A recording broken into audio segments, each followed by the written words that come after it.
রূপসাপুর জঙ্গলে সব থেকে একটা বড় গাছে পাশাপাশি দুটো ঘর ছিল। সেই ঘর দুটোতে বাস করত টোনাটুনি এবং বান্টি ও সুখের পরিবার। টুনি দিদি, এই নাও খেজুর গুড়ের পাটিসাপটা পিঠা। শীত তো পড়েই গেল বলো, তাই আর কি আমি কটা পিঠা বানালাম সবাই মিলে খাওয়ার জন্য। এই নাও গো দিদি। ভালোই হলো, চলো তুমিও বসে পড়ো, সবাই মিলে খাই। কিন্তু বান্টি দাদা কোথায়? তাকে তো কোথাও দেখছি না। দুদিন আগে সে আমাকে বলল সে নাকি অফিসের কাজে বাইরে যাচ্ছে, কিন্তু দুদিন কেটে গেল, এখনো তো সে বাড়িতেই ফিরলো না। সে কি গো, তুমি তাকে কল দেওয়ার চেষ্টা করোনি? চেষ্টা তো করেছি, কিন্তু তার ফোনে তো কোনো কলই যাচ্ছে না। আমার তো ভীষণ চিন্তা হচ্ছে টুনি। এসব কথা শুনে সবাই অবাক হয়ে যায়। আর এদিকে বড় একটা গাড়ি এসে বান্টির উপর দিয়ে চলে যায়, আর বান্টির মৃতদেহের ওপরে একটা চিঠিও লিখে যায়। এ কি, আমার বান্টির আবার এটা কি হলো? টুনি দিদি, এই দেখো আমার বান্টি, ও কেন কথা বলছে না? কথা বলো বান্টি, কথা বলো। সুখী দিদি, তোমার বান্টি যে আর কোনোদিনও কথা বলবে না, কারণ বান্টি দাদা যে মারা গেছেন। না না, এটা কিছুতেই হতে পারে না। আমাকে ছেড়ে ও কিছুতেই চলে যেতে পারে না। সুখী দিদি, তুমি একদম কেঁদো না গো। কিন্তু বান্টি দাদার উপর ওটা কিসের কাগজ? আর কিছু লেখা আছে বলে মনে হচ্ছে। এরপর টুনি বান্টির মৃতদেহের ওপর থেকে কাগজটা নিয়ে পড়তে শুরু করে। তোদের বসবাসরত গাছটা আমার, আর ওই ঘরও আমার। তোরা এখান থেকে চলে যা। আমার চেলারা এসে এখানে ঘাঁটি কাটবে। যদি তোরা আমার কথার অবাধ্য হোস, তবে আমি তোদের হালও বান্টির মতোই করব। এই ঘর তো আমরা বানিয়েছিলাম, তাহলে আবার এই ঘরটা অন্য কারো কি করে হলো? তাছাড়া বান্টি তো আমাকে এসব নিয়ে কোনোদিন কোনো কথা বলেনি। আমার মনে হচ্ছে কি দিদি, এর পেছনে নিশ্চয়ই কোনো রহস্য আছে। আর তাছাড়া কোনো দুষ্টু পাখির হাতও রয়েছে। আমাদেরকে ওকে খুঁজে বের করতে হবে। এবার আমি আমার বান্টিকে ছাড়া কি করে বেঁচে থাকবো টুনি দিদি? কেতো না গো, তুমি একদম কেতো না। এবার যে বান্টি দাদা সৎকার করানোর জন্য নিয়ে যেতে হবে। এরপর জঙ্গলের অন্যান্য পাখিরা এসে বান্টির দেহকে নিয়ে যায় আর তার মৃতদেহকে সৎকার করায়। এভাবেই দেখতে দেখতে কেটে যায় বেশ কিছুদিন। আর এদিকে, তোরা কে কোথায় আছিস? তাড়াতাড়ি করে এইদিকে আয়, এইদিকে আয় তোরা। আমি যে একটা দুঃস্বপ্ন দেখেছি। কি রে, কোথায় কোথায় তোরা সবাই? কি হয়েছে গো মিনু মাসি, এভাবে রাখছো কেন? বলো তো এবার কি হয়েছে? আমি দেখলাম আমাদের জঙ্গলে একটা কালো ছায়া নেমে এসেছে, আর সেই ছায়াটা পুরো জঙ্গলকে কেমন ওলটপালট করে দিচ্ছে, আর পাশাপাশি দুটো ঘরকে চাইছে। আমি সেই ঘর দুটোকে দিতে চাইনি, তার জন্য আমার ঘরে আগুন লাগিয়ে দিয়েছে। আর জানিস তো, এই ঘটনার সাথে সাথে আমার ঘুম ভেঙে গেছে। এসব তুমি কি বলছো কি মিনু মাসি? সেদিনও বান্টিকে হত্যা করে একটা চিঠি কে যেন দিয়ে গেছে, আর আজ কি না তোমার এসব স্বপ্ন দেখা? সত্যি কি এই দুই ঘরের জন্য কোনো বিপদ নেমে আসছে? শোন, এবার থেকে তোরা একটু সাবধানে থাকবি। আমার তো মনে হচ্ছে এসবই ওই ভুতুড়ে আত্মার কাজ। ও চাইছে পুরো জঙ্গলকে কেড়ে নিতে। এসব তুমি কি বলছো কি মিনু মাসি? কার আত্মা? আর সে কেনই বা পুরো জঙ্গল দখল করে নেবে বলো তো? না না, ওসব তেমন কিছু নয়। তোরা সবাই এবার জঙ্গলে ফিরে যা, আর সবাই একটু সাবধানে থাকিস, তাতেই হয়ে যাবে রে। না না মিনু মাসি, আমরা কোথাও যাব না। তুমি এখন আমাদেরকে আগে বলো, তুমি কার আত্মার কথা বলছিলে? আচ্ছা আচ্ছা, ঠিক আছে, তোরা যখন শুনতেই চাইছিস, তবে শোন। সেই অনেক আগের কথা, তখন আমার বিয়ে হয়নি। আমি সবে মাত্র স্কুলের গণ্ডি পেরিয়েছি। আর জানিস তো, টুনি আর সুখী সেই সময়ই তোদের ওই ঘর দুটোকে বানানো হয়। কি বলছো কি? তখন এই ঘর দুটো বানানো হয় মানে? টোনার বান্টি তো বলেছে এই ঘর দুটো ওরা বানিয়েছে, আর তারপরেই তো ওরা আমাদেরকে এখানে নিয়ে এসেছে।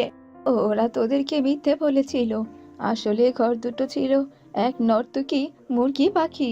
তাহলে আবার সেই পাখি নিজের ঘর কেন ছেড়ে দিয়েছে? শোন শোন, তবে কেন ছেড়ে দিয়েছে। ওই দুই ঘরের পেছনে ছিল রকি টোনার বাস। রকি টোনা ওই নর্তকীকে ভীষণ পছন্দ করতো। শোন না রে মুন্নি, তুই এই নাচ গান করা বন্ধ করে দে না রে। আমি যদি নাচ গান করা বন্ধ করে দিই, তাহলে আমি আবার টাকা কোথায় পাবো? হ্যাঁ, আর টাকা না পেলে আমি খাবো কি? তোকে তো আমি ভালোবাসি বল, আর আমি তোকে বিয়ে করে তোর ভরণ পোষণের সব দায়িত্ব নেব রে। আমি তো নাচ গান করে বেড়াই, আর তুই তো এই জঙ্গলের অনেক ভালো ছেলে, সবাইকে আমাদেরকে মেনে নেবে বল তো? কে মানলো আর কে না মানলো তাতে আমার কোনো কিছু যায় আসে না রে, তুই মানলেই হলো। বুঝতে পেরেছিস তো? না রে, তা হয় না। আমরা একটা সমাজে বাস করি, আর সমাজের প্রতি আমাদের তো একটা দায়িত্ব আছে। তোর যদি আমাকে এতই ভালো লাগে তবে তুই মোড়লের কাছে যা আর গিয়ে আমাদের ব্যাপারে সবটা খুলে বল। মোড়ল মশাই যদি আমাকে তোর সঙ্গে বিয়ে দিয়ে দেয় তাহলে এই জঙ্গলের কেউই আমাদের কোনো কথা বলতে পারবে না। আচ্ছা আচ্ছা, ঠিক আছে, তুই যখন এত করে বলছিস তবে আমি যাচ্ছি ওই মোড়লের কাছে। তবে আমি তোকে সাথে নিয়ে যাবো রে, যা হবে তা একসঙ্গেই হবে। এবারে তুই চল, চল আমার সাথে। ওরা দুজনে মিলে মোড়লের কাছে যায় আর তাদের বিয়ের কথা মোড়লকে জানায়। আর এসব কথা শুনে মোড়ল ভীষণ রেগে যায়।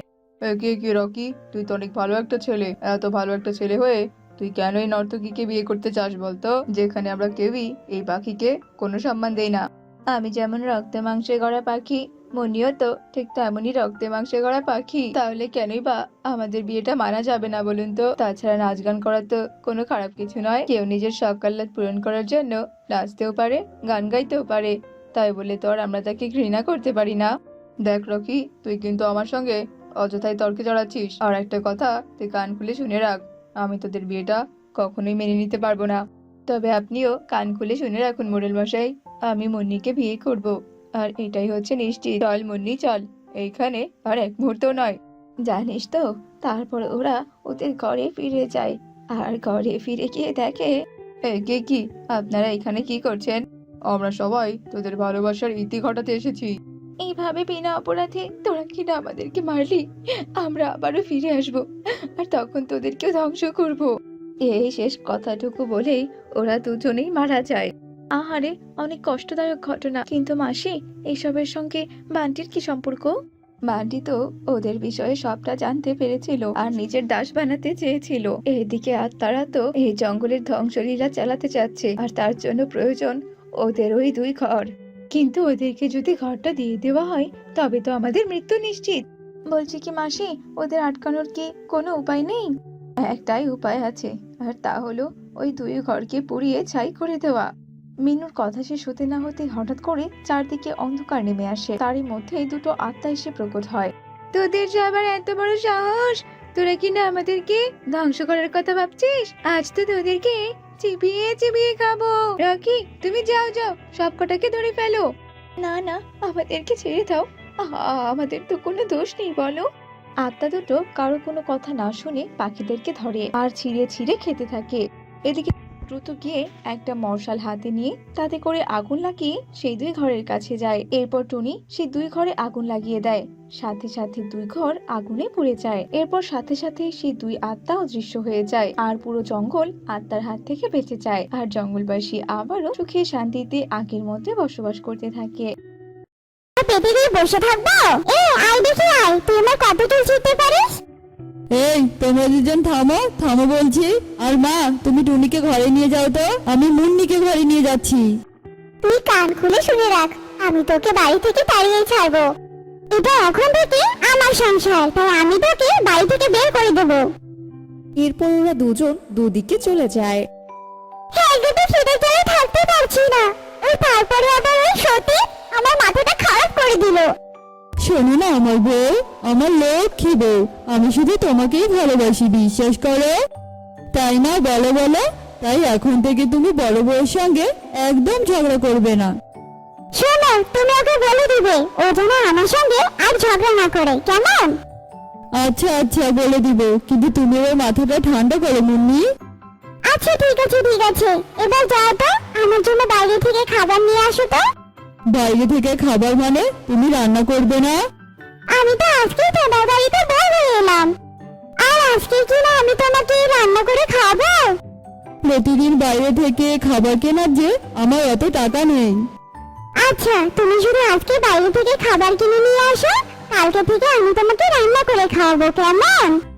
এরপর টোনা খাবার কিনতে বাইরে চলে যায় আর এইদিকে টুনি রেগে গিয়ে মোড়লের কাছে যায় আর মোড়লকে ডেকে নিয়ে বাড়িতে চলে আসে। টোনা, এই টোনা, তুই তোর ঘরে বউ রেখে আবার কেন বিয়ে করেছিস বলতো?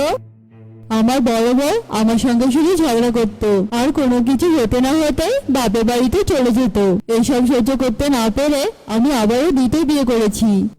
কাজটা যে তুই বড্ড ভুল করেছিস রে, সেটা কি তুই জানিস? কি আর বলবো মোড়ল মশাই, তখন যে আমার মাথাটা একদম ঠিক ছিল না। ঠিক আছে, তা টুনি, তুমি কি তোমার স্বামীর সাথে থাকতে চাও? হ্যাঁ হ্যাঁ মোড়ল মশাই, আমি থাকতে চাই। আর মুন্নি, তুমি কি তোমার স্বামীর সাথে থাকতে চাও? হ্যাঁ মোড়ল মশাই, আমিও থাকতে চাই।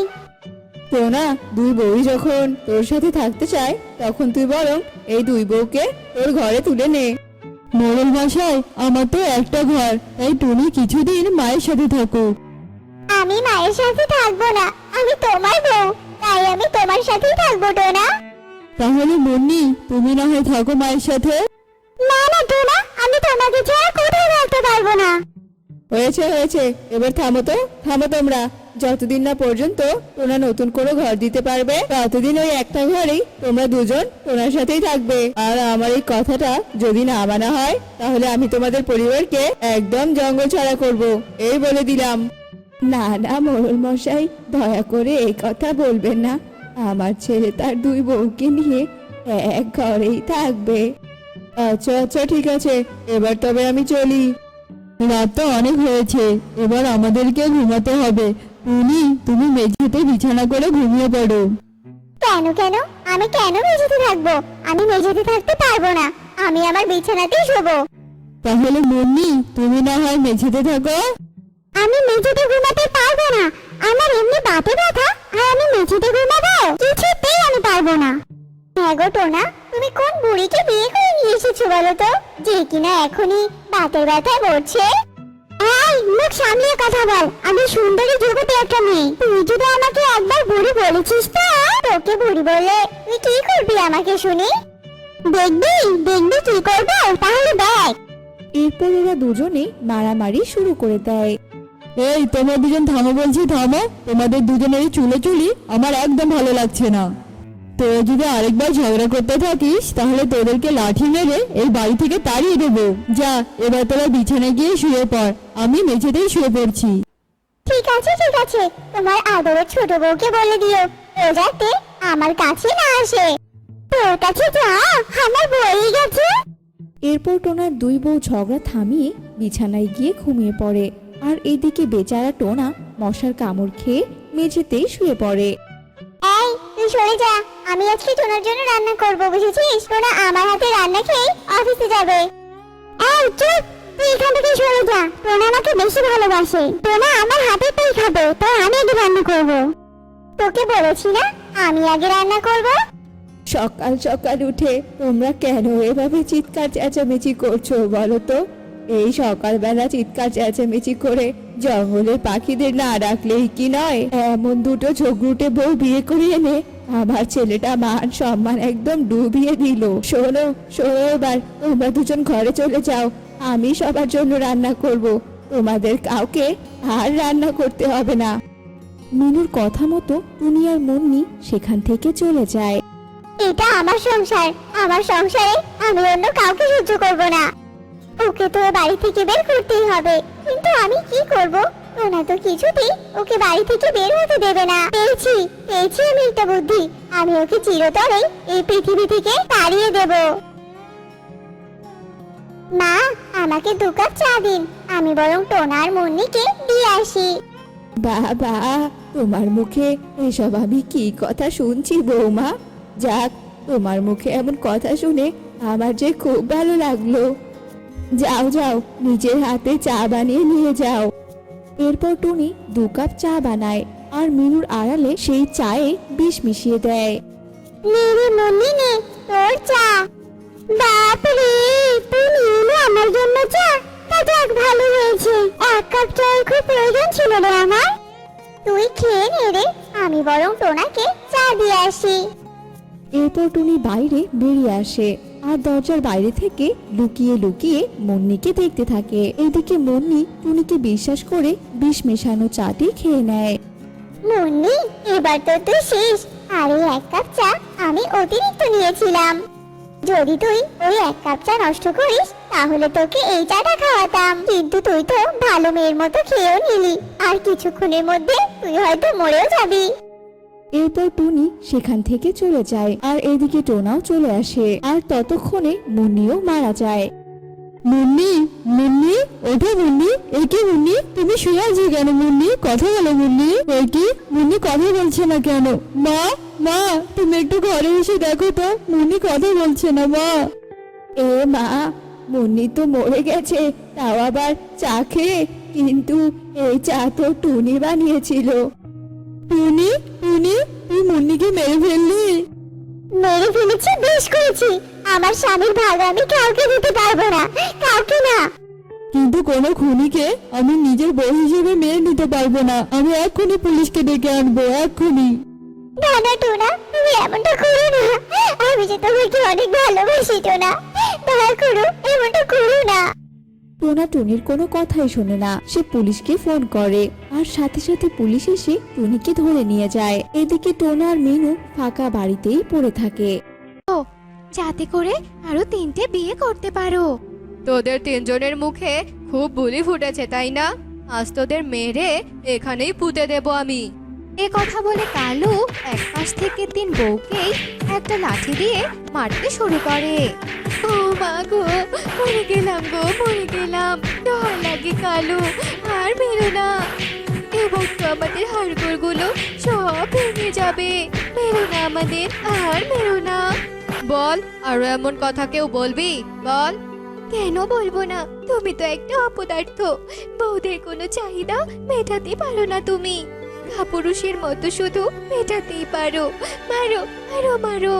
মারতে মারতে আমাদের মেরেই ফেলো। খোদা জ্বালায় তিলে তিলে মরার থেকে তোমার হাতে মার খেয়ে মরা অনেক ভালো। এসব আর সহ্য হয় না আমার, আর ভালো লাগে না। মুন্নির কথা শুনে কালু মার থামিয়ে বাড়ি থেকে চলে যায়। এদিকে 3 বউ কাঁদতে থাকে। বড় বউ টুনি বলে, মেজো সেজো শোন তোরা, আমরা 3 জন আর এই ফালতু লোকের ঘর করব না। চল আমরা বাড়ি থেকে বেরিয়ে যাই, অন্য কোথাও গিয়ে কর্ম করে খাবো। আমরা অনেক ভালো থাকবো, অন্তত এরকম খারাপ স্বামীর হাত থেকে বাঁচতে পারবো। সকাল বিকাল কথা আর মার খাওয়া থেকে বেঁচে যাব। এখানে থাকবো না, চল আমরা চলে যাই। হ্যাঁ হ্যাঁ দিদি, চলো তাই করি। এ কথা বলে 3 সতীন মিলে বাড়ি থেকে বেরিয়ে যায় আর তারা উড়তে থাকে। কিন্তু কোথায় যাবে তারা? কোনো পথ খুঁজে পায় না। হঠাৎ তাদের চোখে পড়ে কে যেন ব্যথায় যন্ত্রণায় কাতরাচ্ছে। তারা 3 জনেই নিচে নেমে আসে। এনার পাখায় তো অনেক আঘাত লেগেছে। মুন্নি, মিনু, ওখান থেকে কিছু ঔষধি পাতা এনে এনার পাখায় লাগিয়ে দে। জলদি কর তোরা, এনার অনেক কষ্ট হচ্ছে। টুনির কথা শুনে মুন্নি আর কাকলি ঔষধি পাতা বেটে তান্ত্রিকের পাখায় লাগিয়ে দেয়। পাতার প্রলেপ লাগাতেই তান্ত্রিক অনেকটা আরাম অনুভব করে। তোরা 3 জন অনেক ভালো। আজ তোরা 3 জন যদি আমাকে সাহায্য না করতি, তাহলে আমি হয়তো ব্যথায় কাতরাতে কাতরাতে এখানেই মারা যেতাম। কিন্তু তোদের শরীরে এত ক্ষত কেন? এমন নির্মম ভাবে কে মেরেছে তোদের? এরপর 3 জন মিলে সব কথা তান্ত্রিককে খুলে বলে। সব শুনে তান্ত্রিক বলে, এই নে 3 ধরনের ফল। এই 3 ফল খেলে তোরা 3 জনই 3 রকমের শক্তির অধিকারী হয়ে যাবি। নে, এখন এই ফলগুলো খেয়ে নে, তারপর বাড়ি ফিরে যা। আপনাকে অনেক ধন্যবাদ বাবা। এই বলে 3 বউ মিলে 3 ফল খেয়ে নেয় আর বাড়িতে ফিরে যায়। এইদিকে রাতও নেমে আসে। কালু বাড়িতে ফেরার আগেই তারা 3 বউ মিলে ঘুমিয়ে পড়ে। এরপর সকাল হয়ে যায়। ওরা 3 বউ ঘুম থেকে উঠে মুখ দিয়ে 3 রকমের জিনিস বের করে। বড় বউ টুনি হিরে, মেজ বউ কাকলি সোনা আর সেজ বউ মুন্নির মুখ দিয়ে রূপোর কয়েন বের করে। এ দেখে কালু তো খুশিতে আত্মহারা হয়ে যায়। তোমরা 3 জনে এত বড় ক্ষমতার অধিকারিনী, সেটা আগে কেন বলনি? দাও দাও, এগুলো আমি এক্ষুনি বাজারে নিয়ে গিয়ে বিক্রি করে দেব। আমার যে কি আনন্দটাই না হচ্ছে, কিভাবে বোঝাবো তোমাদের? আনন্দ এখন তোমার হবেই। তোমার মতো লোভী তো আমরা আর দুটো দেখিনি। যাও যাও, তাড়াতাড়ি এই সোনা হিরে আর রূপোর কয়েনগুলো গিলে এসো। কাকলির এসব কথা আজ যেন কালুর কান অব্দি যায় না। তার চোখ শুধু সোনা, রূপো আর হীরের কয়েনের ওপর। এভাবে 3 বউ প্রতিদিন মুখ দিয়ে 3টি করে কয়েন দিতে থাকে। সেগুলো বিক্রি করে কালু ধীরে ধীরে বড়লোক হয়ে যায়। কিন্তু এতে সে একদমই সন্তুষ্ট ছিল না। মেজ বউ, বড় বউ, সেজ বউ, তোরা রোজ 3টে করে কয়েন দিলে কি হবে? হ্যাঁ, এভাবে তো বড়লোক হতে হতে আমার জীবনটাই শেষ হয়ে যাবে। আজ থেকে সারা দিন তোরা কয়েন দিবি, মনে থাকবে? কয়েনটা কি মগের মূল্য নাকি? হ্যাঁ, যখনই তুমি চাইবে আর তোমার কাছে এসে হাজির হবে। এভাবে সারা দিন কয়েন দেওয়া অসম্ভব, বুঝতে পেরেছো? বেশি লোভ কিন্তু একদম ভালো নয়। যতটুকু পাচ্ছো ততটুকু নিয়েই সন্তুষ্ট থাকো, বুঝেছো? তোরা তো দেখছি ভালোই মুখের ওপর কথা বলতে শিখে গেছিস। যা বলছি তাই কর, বেশি কথা বলিস না যেন। এই বলে কালু বাইরে চলে যায়। এরপর বেশ কিছুদিন কেটে যায়। এরপর কালু বাড়িতে ফিরে আসে আর কয়েন দেখতে না পেয়ে ভীষণ রেগে যায়। তোদের এত বড় সাহস, তোরা আমার কথা অমান্য করেছিস? দাঁড়া, আমার কথা অমান্য করার ফল তোদের দেখাচ্ছি। এ কথা বলে একটা লাঠি নিয়ে কালু 3জনকেই মারতে শুরু করে। বল, আমার কথা আরো অমান্য করবি নাকি? আমাকে সারা দিন কয়েন দিবি কিনা বল। আমার একটার বেশি কয়েন দেওয়ার ক্ষমতা নেই। আমি জানি তোরা মিথ্যে কথা বলছিস। তোরা 3জন বুদ্ধি করেছিস, তাই না? যে আমাকে বেশি বেশি সোনা, রূপা আর হীরার কয়েন দিবি না। তোরা কি ভেবেছিস, হ্যাঁ, যে আমি তোদের চালাকি বুঝবো না? তোরা স্বীকার কর বলছি, যে আমাকে আরো বেশি বেশি কয়েন দিবি। তোমাকে আর কত বলতে হবে যে আমরা একটার বেশি কয়েন দিতে পারি না? তান্ত্রিক বাবা আমাদের সেই ক্ষমতা দেননি। তাহলে এক্ষুনি যা তোদের তান্ত্রিক বাবার কাছে আর সারাদিন কয়েন দেওয়ার ক্ষমতা নিয়ে আয়। হে উপরওয়ালা, এই অত্যাচারী স্বামীর হাত থেকে আমাদের তুলে নাও উপরওয়ালা। আমাদের মৃত্যু দাও তুমি, এত কষ্ট আর আমাদের সহ্য হচ্ছে না। এরপর কালু 3জনকে ছেড়ে দেয় আর নিজের ঘরে গিয়ে একা একাই ভাবতে থাকে, এরা নিশ্চয় 3জন আমার কথা একদম শুনবে না। এরা যেহেতু একটা করে কয়েন দিচ্ছে, তাহলে তো এদের পেটেও অনেক কয়েন আছে। আমি বরং আজ রাতে এদের পেট কেটে কয়েনগুলো বের করব। তারপর আমি এই দুনিয়ার সব থেকে বড়লোক হয়ে যাব। হা হা হা হা হা। কালু এসব ভাবছিল আর রাত হওয়ার জন্য অপেক্ষা করছিল। এদিকে দিন গড়িয়ে রাত হয়ে যায়। এদিকে 3 সতীনে ঘুমিয়ে পড়ে আর কালু একটা ধারালো ছুরি নিয়ে প্রথমে টুনির পেট কাটে। আর সে দেখে টুনির পুরো পেট ফাঁকা, একটা হিরেও সে পায় না। এরপর কালু একে একে মুন্নি আর কাকুলির পেটও কাটে, কিন্তু এদের পেট কেটেও কালু কিচ্ছু পায় না। এসব দেখে কালু কাঁদতে কাঁদতে বলে, হায় হায়, এ আমি কি বোকামি করলাম। লোভে পড়ে তো আমি আমার সব হারিয়ে ফেললাম।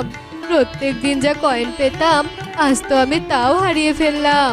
বউ, ও বউ, তোরা কথা বল বউ, আমার ভুল হয়ে গেছে, তোরা ফিরে আয় বউ। এরপর কালু অধিক শোকে পাগল হয়ে যায় আর পথে পথে ঘুরতে থাকে। মুন্নি, হাত পাখাটা নিয়ে আয় তো বোন, আর আমি জল নিয়ে আসি।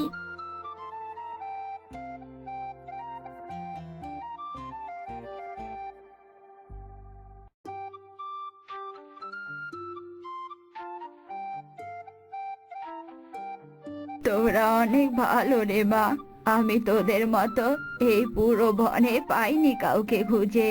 আচ্ছা মায়েরা, তোরা কি 3 বোন? আমরা সম্পর্কে 3 সতীন, কিন্তু মনের দিক দিয়ে আমরা 3 বোন। আপনার দরকার পড়লে আপনি এখানে আবারও আসবেন, কেমন? বাবা, তোদের সম্পর্কটা আমার খুব ভালো লেগেছে। তোরা সারা জীবন এভাবেই মিলেমিশে থাক। আর শোন, তোরা বাইরের কারো কোনো বুদ্ধি শুনবি না, তাহলে তোদের মাঝে দূরত্ব সৃষ্টি হবে। আসি রে বাচ্চারা। বৃদ্ধ এই কথা বলে চলে যায়। নেনে, আর এই ছোট, চল আমরা রান্নাঘরে যাই। টোনা আসার যে সময় হয়ে গেছে, আমরা গিয়ে রান্না বসাই। ওরা 3জন রান্নাঘরে যায় আর এভাবে মিলেমিশে ওদের দিন কাটতে থাকে।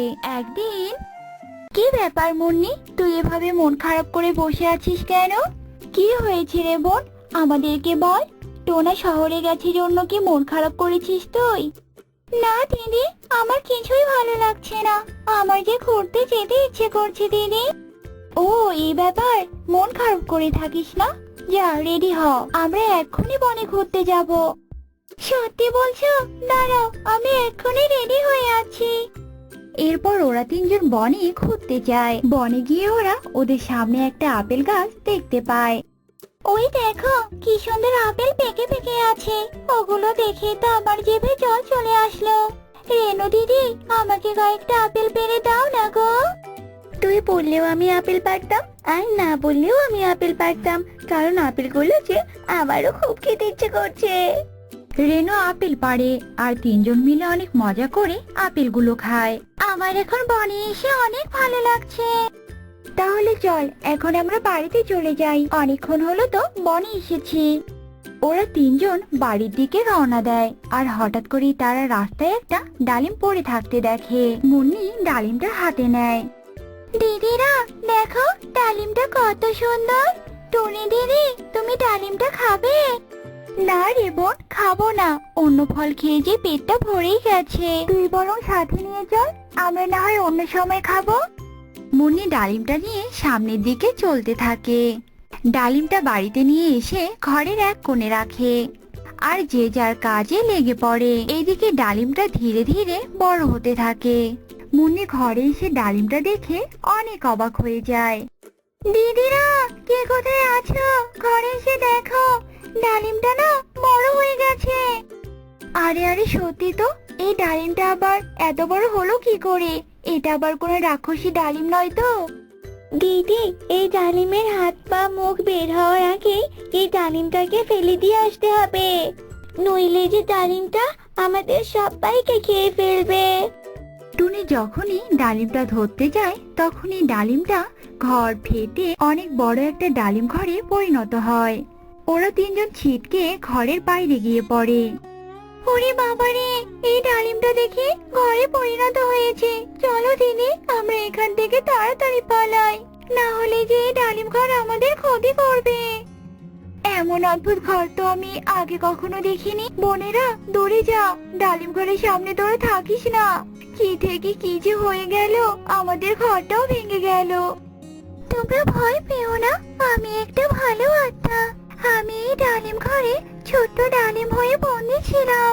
তোমাদের হাতের স্পর্শে ছোট্ট ডালিমটা ঘরে পরিণত হয় আর আমি মুক্ত হই। আমি আর কখনোই ঘরে আসবো না। আজ থেকে তোমরা এই ডালিম ঘরেই থাকতে পারবে। বিদায়। তার মানে এই ঘর ভালো, তাহলে তো আমাদের আর কোনো ভয় নেই। চলো দিদি, ডালিম ঘরে আমরা প্রবেশ করি। এরপর ওরা তিনজন ডালিম ঘরে প্রবেশ করে। ওরা বেশ ভালোভাবে দিন কাটাতে থাকে ডালিম ঘরে। একদিন সকালবেলা, মুন্নি বোন, ঘরে এক ফোঁটা জলও নেই রান্না করার মতো। রেনু আর আমি তরকারি খাচ্ছি। তুই একটু তাড়াতাড়ি গিয়ে জল নিয়ে আয় তো। ঠিক আছে দিদি, আমি এখনই জল নিয়ে আছি। মুন্নি কলস নিয়ে নদীর পাড়ে যেতে থাকে। যজ্ঞ ওদিক দিয়ে যাচ্ছিল। এমন সময় যজ্ঞর চোখ যায় ওই ডালিম ঘরে। আরে আরে, এ আমি কি দেখছি? 303-এর ডালিম ঘর। এমন অদ্ভুত ধরনের গাছ তো জাদুর ঘর হয়। তাহলে কি এই ঘরটা জাদুর? না না, যেভাবেই হোক এদের কাছ থেকে আমাকে এই ঘরটা নিতেই হবে। টোনা বাড়িতে নেই, এই সময় এদের তিনজনের কানে কুমন্ত্র দিতে হবে, তাহলে এরা আলাদা হয়ে যাবে আর আমিও এই ঘরটা পেয়ে যাব। যজ্ঞ সুযোগ খুঁজতে থাকে।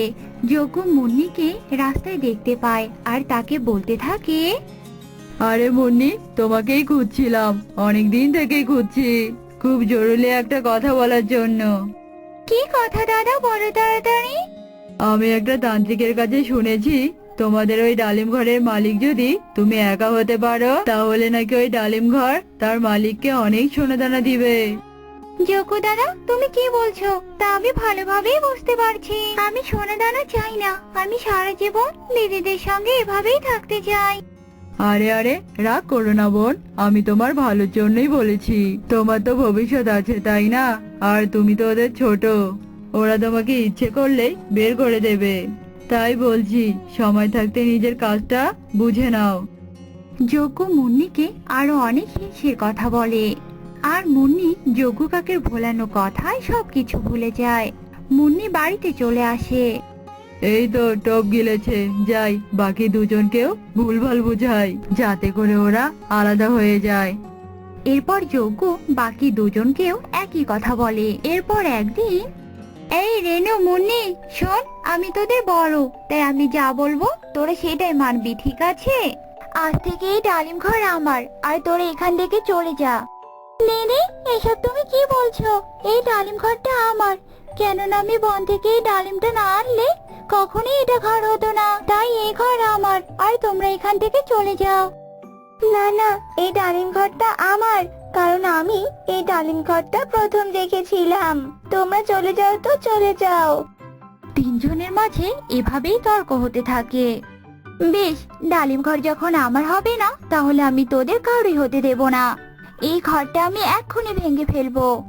টুনি একটা লাঠি দিয়ে ঘরটাকে আঘাত করার সাথে সাথে ঘরটা সেখান থেকে উধাও হয়ে যায়। হায় হায়, এটা কি হলো? ডালিম ঘরটা কোথায় চলে গেল? দিদি, তোমার জন্য ডালিম ঘরটা আমার হলো না। আমার জন্য নয়, তোদের জন্যই এমনটা হলো। আমার যে সোনার মোহর। এমন সময় ওখানে আগের বৃদ্ধটা চলে আসে।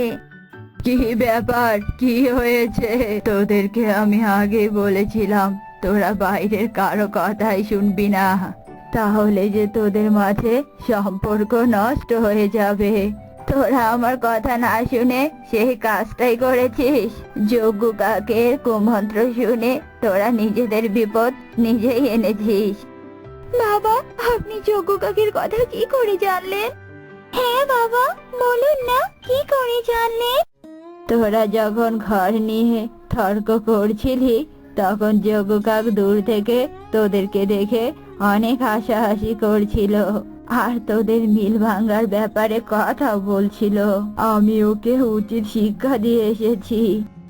আমি অনেক ভুল করেছি যজ্ঞ কাকের কথা শুনে। হ্যাঁ দিদি, আমিও শুনেছিলাম যজ্ঞ কাকের কথা। হ্যাঁ হ্যাঁ, আমাকেও বলেছিল। তার মানে আমাদের মাঝে ফাটল ধরাতে চেয়েছিল। ছি ছি, আমার তো ভাবতে অবাক লাগছে, আমরা কি করে এত বড় একটা ভুল করলাম। এখন যে আমাদের টাকার আশ্রয়টাও হারিয়ে গেল। বোনেরা, চল আমরা প্রতিজ্ঞা করি, এখন থেকে আমরা কখনো বাইরের কারো কথাই শুনবো না। আমাদের উচিত শিক্ষা হয়েছে, আজ থেকে আমরা আগের মতোই দিন কাটাবো। এরপর বৃদ্ধ সেখান থেকে চলে যায়। দিদি, ডালিম ঘর তো নেই, চলো আমরা বন থেকে কাঠ নিয়ে এসে ঘর তৈরি করি। এরপর ওরা তিনজন আবারও মিলেমিশে ঘর তৈরি করে, আর তারা সুখেই দিন কাটাতে থাকে।